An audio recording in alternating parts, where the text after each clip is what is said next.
গণহত্যার আসামিকে নিয়ে বেশি না খেলতে দিল্লিকে আহ্বান ঢাকার রাজনীতিকদের। বাংলাদেশ নিয়ে ভারতের মিডিয়ার প্রতিনিয়ত মিথ্যাচারে ক্ষোভ। সংখ্যালঘু নির্যাতনের অভিযোগে বাংলাদেশিদের চিকিৎসা দেবে না কলকাতার জেএন রায় হাসপাতাল। সম্পর্কে নেতিবাচক প্রভাবের শঙ্কা পররাষ্ট্র উপদেষ্টার।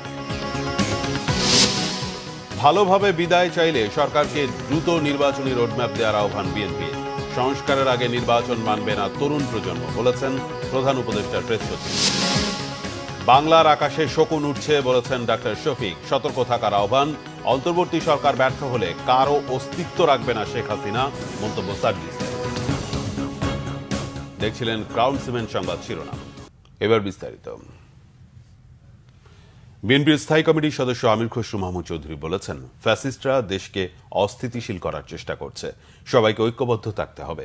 বিপ্লবী ওয়ার্কার্স পার্টির সাইফুল হক বলেছেন, শেখ হাসিনার পরাজয় মোদি মেনে নিতে পারছে না, তাই প্রতিনিয়ত উস্কানি দিয়েই চলছে। আর গণফোরামের সুব্রত চৌধুরী গণহত্যার আসামি নিয়ে বেশি না খেলতে ভারতের প্রতি আহ্বান জানান। আহমেদ সারওয়ারের রিপোর্ট। গণফোরামের সপ্তম জাতীয় কাউন্সিল উপলক্ষে রাজধানীর ইঞ্জিনিয়ার্স ইনস্টিটিউশনে উদ্বোধনী অধিবেশনে যোগ দেন বিভিন্ন রাজনৈতিক দলের নেতৃবৃন্দ। এতে বিএনপি স্থায়ী কমিটির সদস্য আমির খসরু মাহমুদ চৌধুরী বলেন, গত কয়েকদিনের ঘটনায় দেখা গেছে দেশের মানুষ ঐক্যবদ্ধ আছে। নানা উস্কানিতে ও সাম্প্রদায়িক সম্প্রীতির যে উদাহরণ দেশের মানুষ দেখিয়েছে সেটি অনন্য। আমরা যখন জাতি প্রত্যয় ঘোষণা করেছি, আকাঙ্ক্ষা চিন্তা করেছি, তখন কিন্তু আপনারা লক্ষ্য করবেন আবারও কিন্তু সেই ফ্যাসিস্ট, সেই স্বৈরাচারের দোসররা কিন্তু বাংলাদেশে আবার তাদের কার্যক্রম বিভিন্নভাবে তারা শুরু করেছে। এইসবের মাধ্যমে দেশে একটি অস্থিতিশীল অবস্থা সৃষ্টি করার প্রচেষ্টা চলছে। আমরা যে ঐক্যর মাধ্যমে ফ্যাসিস্টকে সরিয়েছি, স্বৈরাচারকে সরিয়েছি, আজকের দিনে আবার সেই ঐক্য কিন্তু আমাদেরকে অটুট রাখতে হবে। অন্যান্য রাজনৈতিক দলের নেতারা বলেন, দেশ একটি অস্থির সময় পার করছে। সাম্প্রদায়িক বিষয় নিয়ে ভারতীয় উস্কানির সমালোচনা করে তারা বলেন, পাশের বাড়িতে আগুন লাগলে আপনারাও শান্তিতে থাকতে পারবেন না। ভারত সরকারকে বলবো, যিনি গণহত্যার আসামি, গত 15 বছর জনগণের অধিকারকে তিনি ভুলুণ্ঠিত করেছে, লক্ষ লক্ষ কোটি টাকা আত্মসাৎ করেছে, বিদেশে পাচার করেছে, তাকে নিয়ে বেশি খেলবেন না। হাসিনাকে নিয়ে যদি বেশি খেলেন, বন্ধুসুলভ আচরণ আমরা আপনাদের কাছে প্রত্যাশা করি। আপনারা আমাদের প্রতিবেশী। প্রতিনিয়ত তারা উস্কানি তৈরি করবার তারা চেষ্টা করছেন, আগেও করেছেন। গণঅভ্যুত্থানের পরে 5ই আগস্ট থেকে গত 107 এবং 8 দিনে পরিকল্পিতভাবে একটা বাংলাদেশ বিরোধী তৎপরতা, একটা অভ্যুত্থান বিরোধী তৎপরতা, একটা অন্তর্বর্তী সরকার বিরোধী তৎপরতা, মানুষের বিজয়ের বিরুদ্ধে তাদের একটা সংগঠিত পরিকল্পিত উগ্র সাম্প্রদায়িক তৎপরতা এখনো পর্যন্ত অব্যাহত আছে। শেখ হাসিনার পরাজয় মোদি যেন নিজের পরাজয় হিসেবে নিয়েছেন। তার পালিয়ে যাওয়াটাকে ভারতের বাংলাদেশ নীতির যে একটা পরাজয় হয়েছে, এখনো পর্যন্ত সেটাকে তারা গ্রহণ করতে পারছেন না। অবাক লাগে 71-এর সেই মুক্তিযুদ্ধের সময় যে সরকারকে আমরা দেখেছি, আজকে এই সরকারের ভিতরে আকাশ পাতাল পার্থক্য। আমি ভারত সরকারকে বলতে চাই, বিশ্বজিৎকে যখন হত্যা করা হয়েছিল ঢাকার কোর্টের সামনে, তখন তো তোমরা তোলপাড় করো নাই। সুতরাং তোমার যে মাইনরিটির প্রতি দরদ দেখাচ্ছ, এইটা আসলে মাইনরিটির প্রতি দরদ কিনা, নাকি এটা রাজনৈতিক উদ্দেশ্য প্রণোদিত? বাংলাদেশের আভ্যন্তরীণ রাজনীতিতে আমরা যে অসাধারণ সাফল্য অর্জন করেছি, ফ্যাসিস্ট স্বৈরাচারের পতন ঘটিয়েছি, তারই প্রতিক্রিয়া হিসেবে তুমি এটা করছো। লিখিত বক্তব্যে ডক্টর কামাল হোসেন বলেন, ছাত্র জনতা প্রমাণ করেছে এই দেশ কোনো স্বৈর শাসকের নয়, এই দেশ জনগণের। কামাল হোসেনের লিখিত বক্তব্য। আহমেদ সারওয়ার, বাংলা ভিশন, ঢাকা। সংখ্যালঘু হিন্দুদের ওপর কথিত নির্যাতনের অভিযোগ এনে বাংলাদেশি রোগীদের চিকিৎসা না দেওয়ার সিদ্ধান্ত নিয়েছে কলকাতার জেএন রায় হাসপাতাল। শুক্রবার একাধিক ভারতীয় সংবাদ মাধ্যম জানিয়েছে পশ্চিমবঙ্গের হাসপাতালটি অনির্দিষ্টকালের জন্য বাংলাদেশি রোগীদের চিকিৎসা দেবে না বলে একটি বিজ্ঞপ্তি জারি করেছে। বাংলাদেশে ভারতীয় পতাকার অবমাননা এবং সংখ্যালঘু হিন্দুদের উপর অত্যাচারের প্রতিবাদে হাসপাতাল কর্তৃপক্ষ এই সিদ্ধান্ত নিয়েছে। এছাড়া জেএন রায় হাসপাতালে কর্মকর্তা শুভাংশু ভক্ত অন্য হাসপাতালগুলোকে একই ধরনের পদক্ষেপ নেওয়ার আহ্বান জানিয়েছেন। এর আগে ভারতের জাতীয় পতাকার অবমাননার প্রতিবাদে বাংলাদেশি রোগী দেখা বন্ধ করেন ভারতের স্ত্রীরোগ বিশেষজ্ঞ ডাক্তার ইন্দ্রনীল সাহা। পররাষ্ট্র উপদেষ্টা মোহাম্মদ তৌহিদ হোসেন বলেছেন, ভারতের মিডিয়া যে ভূমিকা নিয়েছে তাতে বাংলাদেশের সাথে সম্পর্কে নেতিবাচক প্রভাব পড়বে। তিনি বলেন, বাংলাদেশ কোনো দেশের জন্য হুমকি নয়, তবে কোনো দেশ বাংলাদেশেের জন্য হুমকি হলে সম্মিলিতভাবে মোকাবেলার কথা জানিয়ে সবাইকে ঐক্যবদ্ধ হওয়ার আহ্বান জানান তিনি। রাজধানীর নর্থ সাউথ বিশ্ববিদ্যালয়ে বাংলাদেশ ভারত সম্পর্ক নিয়ে সেমিনারের আয়োজন করা হয়। এতে পররাষ্ট্র উপদেষ্টা বলেন, 5 আগস্টের পরে বাংলাদেশ ভারতের সম্পর্ক কিছুটা অন্যরকম হয়েছে। এটা মেনে নিয়ে এগিয়ে যেতে হবে বলে মনে করেন তিনি। বলেন, পৃথিবীর অনেক দেশের সীমান্ত আছে, কিন্তু একমাত্র বাংলাদেশ ভারত সীমান্তে হত্যাকাণ্ড হয়। সব সীমান্তে অপরাধ হয় উল্লেখ করে তিনি প্রশ্ন তোলেন, অপরাধ হলে কি গুলি করে মানুষ মারতে হবে? ভারতীয় মিডিয়া যে ভূমিকা নিয়েছে এটা কোনো অবস্থাতেই দুটো দেশের মধ্যে স্বাভাবিক সম্পর্ক প্রতিষ্ঠার জন্য সহায়ক না, প্রতিবন্ধক। এটা একটা তারা কেন করছে তারা ভালো বলতে পারবেন। এখানে আমার মনে হয় আমাদের মিডিয়ার একটা ভূমিকা নেওয়া প্রয়োজন আছে। একেবারে প্রমাণিত যে অনেকগুলি বক্তব্য তারা সম্পূর্ণ মিথ্যা দিচ্ছে, সেগুলিকে আমি মনে করি যে আমাদের মিডিয়া আরেকটু শক্তভাবে উত্থাপন করতে পারে। আমরা কারো জন্য থ্রেট না, নিদার মিলিটারিলি নট আদারওয়াইজ। আমরা কারো জন্য থ্রেট না, আমরা কাউকে আমাদের জন্য থ্রেট হতে দিতে পারি না। এখানেই আমাদের জাতীয় ঐক্যের প্রশ্ন এবং আমাদের সক্ষমতার প্রশ্ন। বাংলাদেশ ভারত সম্পর্ক ন্যায্যতা ও সমতার ভিত্তিতে হতে হবে বলে অভিমত সেমিনারের বক্তাদের। দেশের স্বার্থ বিকিয়ে আমাদের দল ভবিষ্যতে কখনই কোনো শক্তির সাথে আপোষ করবে না। এটা আমাদের একটা ফার্ম স্ট্যান্ড, ফার্ম পলিসি। যারা এখানে তরুণ ছাত্রছাত্রী যারা আছেন তাদের কাছে আমার দলের তরফ থেকে, আমার পার্টির অ্যাক্টিং চেয়ারম্যান জনাব তারেক রহমানের তরফ থেকে আমি আপনাদেরকে আশ্বস্ত করতে চাই, আমাদের দল জাতীয় স্বার্থে ন্যূনতম কোনো বিষয় কম্প্রোমাইজ করবে না। আমাদেরকে যদি ওই পর্যায়ে যেতে হয় দেন আমাদের ক্রেডিবল ডেটাস থাকার কথা। এই কথাটা আমি বলার চেষ্টা করি অনেকে, যে বাধ্যতামূলক সামরিক প্রশিক্ষণের ব্যাপারে আমি 5 বছর আগে থেকে বলছি, এই সামরিক প্রশিক্ষণটা 6 মাস থেকে 2 বছর পর্যন্ত হওয়া উচিত এবং এটাকে শুধু আমাদের সীমান্ত রক্ষা করা না, আমাদের ডোমেস্টিক অনেক ইস্যুজও এটা হেল্প করবে। আমাদের ফ্লাড, আমাদের ডিজাস্টার, আমাদের management, traffic issues, civil disorder, lot of things তারা এটা ট্রেন্ড হবেন এবং তারা কাজ করবেন। বহিষ্কৃত ইসকন নেতা চিন্ময় দাসের বিচার আইন অনুযায়ী হবে উল্লেখ করে তারা বলেন, এ নিয়ে ভারতের কথা বলার কিছু নাই। ইমরুল কায়েস, বাংলা ভিশন, ঢাকা। বিএনপি নেতারা বলেছেন, বর্তমান সরকার ভালোভাবে বিদায় নিতে চাইলে দ্রুত নির্বাচনী রোডম্যাপ ঘোষণা করা উচিত, আর মূল সংস্কারগুলো করবে একটি নির্বাচিত সরকার। অন্তর্বর্তী সরকারের মেয়াদ কখনো অনির্দিষ্টকালের জন্য হতে পারে না বলে মন্তব্য করেন তারা। আরো জানাচ্ছেন জাহাঙ্গীর আকন্দ। জাতীয় প্রেস ক্লাবে এক আলোচনার সভায় বিএনপির স্থায়ী কমিটির সদস্য ডক্টর খন্দকার মোশাররফ হোসেন বলেন, জনগণের মধ্যে বিভক্তি সৃষ্টি করতে নানা ষড়যন্ত্র করছে পতিত স্বৈরাচারের দোসররা। এসব ষড়যন্ত্র ধূলিসাৎ করে দিয়ে বর্তমান সরকারের উচিত গ্রহণযোগ্য নির্বাচনের ব্যবস্থা করা। এই সরকার সাময়িক সরকার, এরা তো অনির্দিষ্টকালের জন্য থাকতে পারে না। তাই তাদের যদি সফলভাবে বিদায় নিতে হয় তাহলে এদেশে জনগণের যে প্রত্যাশা, সংস্কার শুরু করবে, পরবর্তী জনগণের নির্বাচিত সরকার সেটা পূরণ করবে, সেটাকে চলমান রাখবে। তাদের দায়িত্ব হচ্ছে নির্বাচনকে অগ্রাধিকার দেওয়া। অনেক দাবি নিয়ে হঠাৎ করে কিছু লোক দাবি আদায়ের জন্য সংগ্রামে নামছে। একটু গভীরভাবে দেখলে দেখা যায় যে পিছনে হচ্ছে ওই পতিত সরকারের লোকেরা এবং তারা গ্রেপ্তার হচ্ছে। চট্টগ্রামে হিন্দু সম্প্রদায়ের পক্ষে আন্দোলন, সেখানে যখন অ্যারেস্ট করা গেল তখন দেখা গেল পতিত সরকারের লোকরা অ্যারেস্ট। অতএব তারা ষড়যন্ত্র করছে, দেশি বিদেশি ষড়যন্ত্র চলছে। এই ষড়যন্ত্রের মূল হোতা যিনি বলেছিলেন শেখ মুজিবের মেয়ে পালায় না, কিন্তু তার 2-1 দিনের মধ্যেই দেখা গেল সে পালিয়ে গিয়েছে। এবং পালিয়ে এখন ষড়যন্ত্র করছে। এদিকে জাতীয় প্রেস ক্লাবের সামনে এক আলোচনায় বিএনপি চেয়ারপারসনের উপদেষ্টা জয়নাল আবদিন ফারুক বলেন, পতিত স্বৈরাচার ভারতে বসে দেশকে অস্থিতিশীল করার ষড়যন্ত্র করছে। ধৈর্য ধরে পরিস্থিতি মোকাবেলার আহ্বান জানান তিনি। বাংলাদেশে নির্বাচনে রোড ম্যাপ দিতে হবে।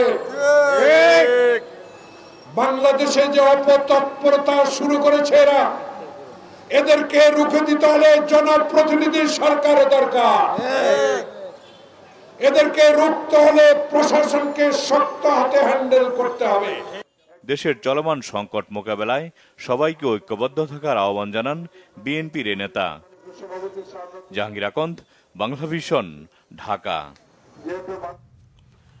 আগামী নির্বাচনে বিএনপি জয়লাভ করলেও একা সরকার গঠন করবে না, সকল দল নিয়ে একটা জাতীয় সরকার গঠন করা হবে। গতকাল রাজধানীর ব্র্যাক সেন্টারে এনডিএম প্রস্তাবিত রাষ্ট্র সংস্কার প্রস্তাবনা শীর্ষক এক সেমিনারে একথা বলেন বিএনপির স্থায়ী কমিটির সদস্য আমির খসরু মাহমুদ চৌধুরী। সেমিনারে প্রধান উপদেষ্টা প্রেস সচিব শফিকুল আলম বলেন, শুধু রাজনৈতিক দল নয়, সব শ্রেণীর মানুষকে নিয়ে রাষ্ট্র সংস্কার করা হবে। সরকার সংস্কারের আগে নির্বাচন দিলে তরুণ প্রজন্ম অন্তর্বর্তী সরকারকে কাঠগড়ায় দাঁড় করাবে। বক্তারা বলেন, বিগত 14 বছরে বিচার বিভাগের স্বাধীনতা ধ্বংস করে আইন নিজেদের স্বার্থে ব্যবহার করেছে ফ্যাসিস্ট আওয়ামী লীগ সরকার। তাদের চিহ্নিত করে বহিষ্কার করতে হবে। আগামী নির্বাচনে গণহত্যাকারী আওয়ামী লীগকে নিষিদ্ধ করতে হবে। সেমিনারে এনডিএম এর চেয়ারম্যান ববি হাজ্জাজ বলেন, দেশের সংস্কার প্রয়োজন, প্রতিটি রাজনৈতিক দলের দায়িত্ব রয়েছে এই সংস্কারে অংশ নেয়া। আলোকচিত্রী শহীদুল আলম বলেন, প্রস্তাব রয়েছে অনেক, কিন্তু প্রয়োগ ও বাস্তবায়ন কিভাবে হবে তা চিন্তার বিষয়। গণ অধিকার পরিষদের একাংশের সাধারণ সম্পাদক রাশেদ খান বলেন, জাতীয় পার্টি দেশের রাজনীতিকে ধ্বংস করেছে। ভারতের মিডিয়া দেশের পরিস্থিতি নিয়ে প্রতিনিয়ত মিথ্যাচার করে চলছে। সরকার রাজনৈতিক দলগুলোকে আস্থায় রাখতে ব্যর্থ হয়েছে।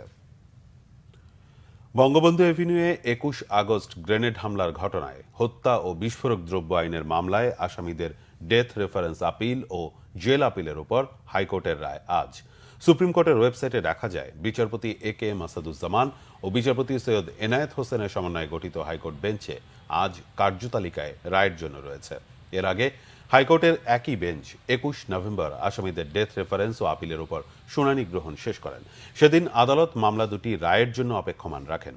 রাজধানীর বঙ্গবন্ধু এভিনিউয়ে 2004 সালের 21 আগস্ট গ্রেনেড হামলার ঘটনা ঘটে। এ ঘটনায় করা মামলায় 2018 সালের 10 অক্টোবর ঢাকার দ্রুত বিচার ট্রাইব্যুনাল এক রায় দেন। রায়ে সাবেক স্বরাষ্ট্র প্রতিমন্ত্রী লুৎফুজ্জামান বাবর ও সাবেক শিক্ষা উপমন্ত্রী আব্দুস সালাম পিন্টু সহ 19 জনের মৃত্যুদণ্ড দেওয়া হয়। এছাড়া বিএনপির ভারপ্রাপ্ত চেয়ারম্যান তারেক রহমান সহ 19 জনের যাবজ্জীবন ও 11 জনের বিভিন্ন মেয়াদে কারাদণ্ড ও অর্থদণ্ডের আদেশ দেন বিচারিক আদালত। 21 আগস্ট গ্রেনেড হামলার মামলা ডেথ রেফারেন্স, আসামিদের আপিল ও জেল আপিলের উপর হাইকোর্টে গত 31 অক্টোবর শুনানি শুরু হয়। বাংলাদেশ জামাত ইসলামের আমির ডক্টর শফিকুর রহমান বলেছেন, বাংলার আকাশে কিছু শকুন ঘুরে বেড়াচ্ছে, কোন শকুন যাতে মাটিতে নামতে না পারে সেজন্য সতর্ক থাকার আহ্বান জানিয়েছেন তিনি। শনিবার বিকেলে সাতক্ষীরা সরকারি বালক উচ্চ বিদ্যালয় মাঠে এক কর্মী সমাবেশে তিনি একথা বলেন।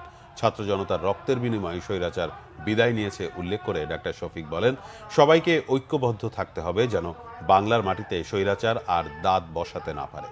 আগামীতে একটি সম্প্রীতির বাংলাদেশ বিনির্মাণ করতে চান জানিয়ে তিনি বলেন, সমাজের প্রতিটি মানুষের অধিকার নিশ্চিত করতে চায় তার দল। দীর্ঘ 17 বছর পর জামাত ইসলামের রাজধানী নামে খ্যাত সাতক্ষীরায় এ কর্মী সমাবেশে আমরা এই দেশটাকে পৃথিবীর একটা শ্রেষ্ঠ দেশ বানাতে চাই ইনশাআল্লাহ। কিন্তু আমাদের আকাশে আজকের মেঘের কথা বলছি না, কালো শকুন এখনো ঘোরাফেরা করতেছে। এই শকুনের দিকে তীর্যক দৃষ্টি রাখতে হবে। কোন শকুনকে মাটিতে নামতে দেওয়া যাবে না। আপনারা টের পাচ্ছেন মাঝে মধ্যে ফুসফাস। হ্যাঁ, আমরা ধৈর্যের পরিচয় দিয়েছি, ওরা আমাদের ধৈর্যে সুড়সুড়ি দেয়, যেন আমাদের ধৈর্যের বাঁধ ভেঙে তাদের মতো কাণ্ডজ্ঞানহীন আমরা কিছু করে বসি। ওরা বলেছিল আওয়ামী সরকারের পতন হলে মাত্র 2 দিনে 5 লক্ষ মানুষ প্রতিপক্ষের লোকেরা খুন করে ফেলবে। এটা কি বাংলাদেশে হয়েছে? কেন হয় নাই? ওরা কাণ্ডজ্ঞানহীন অপদার্থ ছিল, কিন্তু জাতি অত্যন্ত কাণ্ডজ্ঞান সম্পন্ন। চট্টগ্রামে আইনজীবী সাইফুল ইসলাম আলিফ হত্যার ঘটনায় 31 জনের বিরুদ্ধে মামলা করেছেন তার বাবা জামাল উদ্দিন। এছাড়া আদালতে আইনজীবী ও পুলিশের উপর হামলা ভাঙচুরের অভিযোগ এনে 116 জনের বিরুদ্ধে মামলা করেছেন নিহত সাইফুলের ভাই। শনিবার সকালে নগরীর কোতোয়ালি থানায় মামলা দুটি দায়ের করা হয়। এর আগে চট্টগ্রাম আদালত চত্বরে পুলিশের উপর হামলা ও ভাঙচুরের ঘটনায় 76 জনের নাম উল্লেখ ও অজ্ঞাত 1479 জনকে আসামি করে মামলা দায়ের করে পুলিশ। গত মঙ্গলবার চট্টগ্রাম আদালতে ইসকনের বহিষ্কৃত নেতা চিন্ময় দাসের জামিন নামঞ্জুরের পর সহিংসতায় নিহত হন আইনজীবী সাইফুল ইসলাম আলিফ। অন্তর্বর্তী সরকার ব্যর্থ হলে কারোরই অস্তিত্ব রাখবে না শেখ হাসিনা ও তার দোসররা, বলেছেন জুলাই শহীদ স্মৃতি ফাউন্ডেশনের সাধারণ সম্পাদক সার্জিস আলম। শনিবার ময়মনসিংহের শহীদ পরিবারগুলোকে আর্থিক সহায়তা প্রদান অনুষ্ঠানে তিনি কথা বলেন। সার্জিস বলেন, খুনি হাসিনা ও তার দোসররা সব দিক দিয়ে চেষ্টা করছে যেন এ সরকার সফল না হয়। যে স্বপ্ন ও স্পিরিট নিয়ে অভ্যুত্থান হয়েছে তা রক্ষা করতে হবে। অভিযোগ করেন, অনেক শহীদ পরিবার রয়েছে যাদের সন্তানকে দাফন করতে দেয়া হয়নি, তাদেরকে বিভিন্নভাবে হয়রানি করা হয়েছে। খুনি হাসিনা এবং তার দোসররা সব দিক দিয়ে চেষ্টা করছে আমরা যেন সফল না হই, এবং কোনোভাবে যদি আমরা ব্যর্থ হই, আমরা যারা এখানে রয়েছি কারোরই অস্তিত্ব খুনি হাসিনা রাখবে না। ওই 5ই অগাস্টের আগে যেমন এমন অনেক শহীদ পরিবার রয়েছে ঠিকমতো দাফন করতে দেওয়া হয় নাই, বাড়িতে থাকতে দেওয়া হয় নাই, থানায় হয়রানি করা হয়েছে, আবার যদি খুনি হাসিনা দোসররা আসে একই কাজ করা হবে। পরিবারের জিম্মায় ছেড়ে দেওয়া হয়েছে সাংবাদিক মুন্নী সাহাকে। ঢাকা মহানগর পুলিশের গোয়েন্দা ডিবি প্রধান রেজাউল করিম মল্লিক জানিয়েছেন, সাংবাদিক মুন্নী সাহাকে গ্রেফতার বা আটক করা হয়নি, নিরাপত্তার স্বার্থে ডিবি কার্যালয়ে আনা হয়েছিল। শনিবার রাত 10:30টার দিকে মুন্নী সাহাকে মিন্টু রোডে ডিবি কার্যালয়ে নেওয়া হয়। জিজ্ঞাসাবাদ শেষে অসুস্থ থাকায় জামিন নেওয়া শর্তে তাকে পরিবারের জিম্মায় দেওয়া হয়। এর আগে রাজধানীর কারওয়ান বাজারে সবজি কিনতে গিয়ে জনতার তোপের মুখে পড়েন সাংবাদিক মুন্নী সাহা। পরে ঘটনাস্থলে উপস্থিত হয়ে তাকে উদ্ধার করে তেজগাঁও থানা পুলিশ। মুন্নী সাহা 1 টাকার খবর নামের একটি অনলাইন পোর্টালের সম্পাদক। বৈষম্য বিরোধী ছাত্র আন্দোলন চলাকালে ছাত্র জনতা নিহতের ঘটনায় সাংবাদিক মুন্নী সাহার বিরুদ্ধে মামলা হয় রাজধানীর যাত্রাবাড়ি থানায়। গত 6 অক্টোবর মুন্নী সাহার সব ধরনের ব্যাংক হিসেবে তথ্য চায় Bangladesh financial intelligence unit BFIU। আজ 1 ডিসেম্বর শুরু হলো বিজয়ের মাস। দীর্ঘ 9 মাসের যুদ্ধ, লাখো শহীদের বিনিময়ে এ মাসেই অর্জিত হয়েছে চূড়ান্ত বিজয়। ফ্যাসিবাদের বিরুদ্ধে লড়াই শেষে একটি বৈষম্যহীন বাংলাদেশ গড়ার প্রত্যয়ে শুরু হয়েছে বিজয়ের মাস। 16 ডিসেম্বর রাষ্ট্রীয়ভাবে পালন করা হবে মহান বিজয় দিবস। ছাত্র জনতার গণ অভ্যুত্থানে স্বৈরাচারের পতনের পর গঠিত অন্তর্বর্তী সরকারের অধীনে ভিন্ন প্রেক্ষাপটে এবার পালন করা হচ্ছে বিজয়ের এই মাস। এ মাসে যে কোনো অনুষ্ঠান আয়োজনে কোনো শঙ্কা নেই বলে এরই মধ্যে জানিয়েছে স্বরাষ্ট্র মন্ত্রণালয়। এদিকে বিজয়ের মাসে শহীদদের প্রতি শ্রদ্ধা জানিয়ে পতাকা মিছিল করা সহ নানা কর্মসূচি পালনের ঘোষণা দিয়েছে বিভিন্ন সংগঠন। অর্থ উপদেষ্টা ডক্টর সালেউদ্দিন আহমেদ বলেছেন, গেল 15 বছরে দেশে যে অকল্পনীয় লুটপাট হয়েছে তার প্রভাবে অর্থনীতির ক্ষত সহসাই শুকাবে না। তবে আগামীতে যেন আর অর্থ পাচার না হয় সেটা নিশ্চিত করা হবে বলে জানিয়েছেন তিনি। ব্যবসায়ী উদ্যোক্তারা জানান, জ্বালানি সংকট এবং আইন শৃঙ্খলা পরিস্থিতির উন্নতি না হলে ব্যবসা চালানো সম্ভব নয়। আর 2026 সালে উন্নয়নশীল দেশের চূড়ান্ত স্বীকৃতি না নেয়ার পরামর্শ তাদের। অন্তর্বর্তী সরকার দায়িত্ব নেয়ার পর থেকেই বেরিয়ে আসছে সবল দাবি করা দুর্বল অর্থনীতির নানান চিত্র। ঘুরে দাঁড়ানোর চেষ্টাতেও বাধা হয়ে দাঁড়িয়েছে ভেঙে পড়া আইন শৃঙ্খলা পরিস্থিতি ও গ্যাস বিদ্যুতের সংকট। এমন পরিস্থিতিতে শনিবার রাজধানীর একটি হোটেলে বেসরকারি খাতের অবস্থা, প্রত্যাশা ও অগ্রাধিকার শীর্ষক বাণিজ্য সম্মেলনের আয়োজন করে ঢাকা চেম্বার, যেখানে উঠে আসে ব্যবসায়িক নানা প্রতিবন্ধকতার কথা। ট্রেড বডিগুলিকে রাজনীতির বাইরে রাখা, যারা রাজনীতির কোনো দলের সাথে সম্পৃক্ত তারা ট্রেড বডির নেতৃত্বে আসবে না, এরকম কোনো পলিসি করা যায় কিনা, তাহলে ট্রেড বডিগুলি অন্তত রাজনীতি মুক্ত থাকতে পারে। এই বিষয়টা একটু ভেবে দেখুন। উন্নয়নের নামে দুর্নীতির গ্রাসে ভঙ্গুর অর্থনীতির উপর ভর করে 2026 সালে স্বল্পোন্নত দেশের তালিকা থেকে বের হওয়া ঠিক হবে কিনা তা নিয়ে ছিল মিশ্র প্রতিক্রিয়া।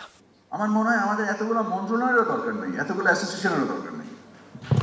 টু বি ভেরি অনেস্ট, আমি পার্সোনালি মনে করি যে মন্ত্রণালয় কমে ফেলানো উচিত, সাবস্ট্যান্সিয়ালি কমে ফেলানো উচিত, অনেকগুলো মন্ত্রণালয় মার্জ করে ফেলানো উচিত। সো আমরা এটা 2026-এ হব না 2030-এ হব, that could be the discussion, but আমাদেরকে হতেই হবে। Now are we ready in terms of our governance, in terms of our ease of doing business, in terms of our fiscal policy, in terms of monetary policy? Probably not.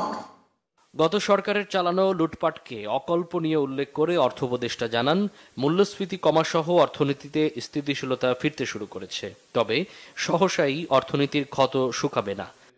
এমন জায়গায় একটা union পরিষদের চেয়ারম্যানের 5 কোটি টাকা 10 কোটি টাকা একটা বাড়ি, আপনারা চিন্তা করেন কোথায় গেছে করাপশনটা। এখন যদি আপনারা বলেন 3-4 মাসে এসে চিফ অ্যাডভাইজার সালাউদ্দিন সাহেব সব করে দেবে, একটু এক্সপেকটেশনটা একটু লফটি। তবে আমি এটা ঠিক যে লোকজনকে তো আমরা বলবো না ধৈর্য ধরা, যেমন মূল্যস্ফীতির ব্যাপারে আমরা বলছি ডেফিনেটলি ইজ এ চ্যালেঞ্জ, বলবো না যে আরও 5 বছর অপেক্ষা করো, এটা আমাদের একটা ম্যাসালার কারণ। বেসরকারি খাতে ঋণ প্রবাহ না করা ও ব্যাংক ঋণের সুদ হার বাড়বে না বলেও ব্যবসায়ীদের আশ্বস্ত করেন অর্থ উপদেষ্টা। মামুন আব্দুল্লাহ, বাংলা ভিশন, ঢাকা। ঢাকায় 2 দিনব্যাপী রিকশা ফেস্টিভ্যালের শেষ দিন ছিল শনিবার। রাজধানীর আলোকি কনভেনশন সেন্টারে রিকশা কানেক্টস আয়োজিত দেশীয় ঐতিহ্যের সমাহারে ঘেরা এই দিনটির পুরোটাই ছিল দর্শনার্থীদের। গ্লাস হাউজের রিকশা শিল্প ও সাংস্কৃতিক প্রদর্শনীর পাশাপাশি বাউল গানের আয়োজন মুগ্ধ করেছে দর্শকদের। শুভ মাহফুজের রিপোর্টে বিস্তারিত। এ যেন দেশীয় ঐতিহ্যকে নতুন করে তুলে ধরা। তথ্য প্রযুক্তি ও সামাজিক যোগাযোগ মাধ্যমের কাছে গ্রাম বাংলার ঐতিহ্য হারাতে বসলেও সেটিকে নতুন করে তুলে এনেছে রিকশা কানেক্টস। আর তাই তো গ্রাম বাংলার ঐতিহ্যবাহী বাউল সঙ্গীতের তালে তালে মেতে ওঠেন তরুণ তরুণীর। এক উৎসবে সব রকমের আয়োজন, বাউল সঙ্গীতের পাশাপাশি সিনেমা প্রদর্শনী, রিকশা পেন্টিং, দেশের বিভিন্ন এলাকার বাহারি রকমের পিঠার স্টল, বিভিন্ন ব্র্যান্ডের পোশাকের স্টল সহ নানা আয়োজন। সবাই ইনভলভ হইতেছে, সবাই এক্সাইটেড এন্ড এনথুজিয়াজম দেখাচ্ছে, এই জিনিসটা অনেক ভালো লাগছে। উনাদের যে অর্গানাইজেশন, উনার এই ঐতিহ্যটাকে ধরে রাখার জন্যই উনাদের সব অ্যারেঞ্জমেন্ট। তারা বিভিন্ন লেভেলের মানুষকে একটা প্ল্যাটফর্মে নিয়ে আসছে। অনেকজনকে চেনা জানা আছে এখানে, যাদেরকে ভাবি নাই যে আসবে, বাট লাইক হ্যাঁ এখানে দেখা হয়ে গেছে। অনেকদিন পর সব ফ্রেন্ডদের সাথে এন্ড মানুষজনের সাথে দেখা হচ্ছে। ব্যস্ততার ভিড়ে আসলে আমরা এরকম জায়গা দেখি না। গ্লাস হাউজের রিকশা শিল্প ও সাংস্কৃতিক প্রদর্শনীও যোগ করেছে নতুন মাত্রা, স্মরণ করিয়ে দেয় এই ঐতিহ্য কখনো হারাবার নয়। আজকে বাঙালিদের একটা সুযোগ হলো সেই রিকশায় একটু অঙ্কন করার। রিকশা পেন্টিং এখন আগে যেমন রিকশার মধ্যে করতাম, এখন আমরা জিনিসটা প্রোডাক্টের মধ্যে নিয়ে আসছি, এটাই আমাদের বার্তা। 2 দিনের এই ফেস্টিভ্যালে নিজেদের রকমারি পোশাক ব্র্যান্ডকে প্রমোট করতে আসেন অনেক উদ্যোক্তা। বিক্রিও ছিল বেশ জমজমাট। যেখানে আমরা চাবির রিং এবং বেশ কিছু ডেস্কটপ শোপিস, বালা এগুলো বানাচ্ছি। এখানে এসেছি নিজেকে প্রমোট করার জন্য, প্রোডাক্ট নিয়ে সবার সাথে যেন কানেক্ট হতে পারি খুব আর্লি। এগুলো সব আমাদের ঐতিহ্য, আমাদের সংস্কৃতি। আলহামদুলিল্লাহ ভালো সাড়া পেয়েছি। Everything is fine, environment is good. হারিয়ে যাওয়া দেশীয় ঐতিহ্যকে ধরে রাখতেই এমন উদ্যোগ, জানান আয়োজকরা। আপনি সব ধরনের সবকিছু এখানে মোটামুটি আর কি পেয়ে যাচ্ছেন। ইন্দালোর একক সঙ্গীতানুষ্ঠানের মাধ্যমে শেষ হয় জমকালো এই উৎসব। শুভ মাহফুজ, বাংলা ভিশন, ঢাকা। সংবাদ শেষ করব ক্রাউন 7 শিরোনামগুলো আরেকবার জানিয়ে। গণহত্যার আসামিকে নিয়ে বেশি না খেলতে দিল্লিকে আহ্বান ঢাকার রাজনীতিকদের। বাংলাদেশ নিয়ে ভারতের মিডিয়ার প্রতিনিয়ত মিথ্যাচারে ক্ষোভ। সংখ্যালঘু নির্যাতনের অভিযোগে বাংলাদেশিদের চিকিৎসা দেবে না কলকাতার জেএন রায় হাসপাতাল। সম্পর্কে নেতিবাচক প্রভাবের শঙ্কা পররাষ্ট্র উপদেষ্টার। ভালোভাবে বিদায় চাইলে সরকারকে দ্রুত নির্বাচনী রোডম্যাপ দেওয়ার আহ্বান বিএনপি। সংস্কারের আগে নির্বাচন মানবে না তরুণ প্রজন্ম, বলেছেন প্রধান উপদেষ্টার প্রেস সচিব। বাংলার আকাশে শকুন উঠছে, বলেছেন ডাক্তার শফিক। সতর্ক থাকার আহ্বান। অন্তর্বর্তী সরকার ব্যর্থ হলে কারো অস্তিত্ব রাখবে না শেখ হাসিনা, মন্তব্য সার্জিসের।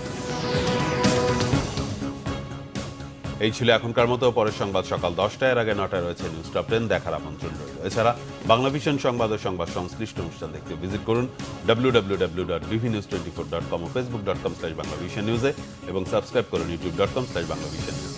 ধন্যবাদ।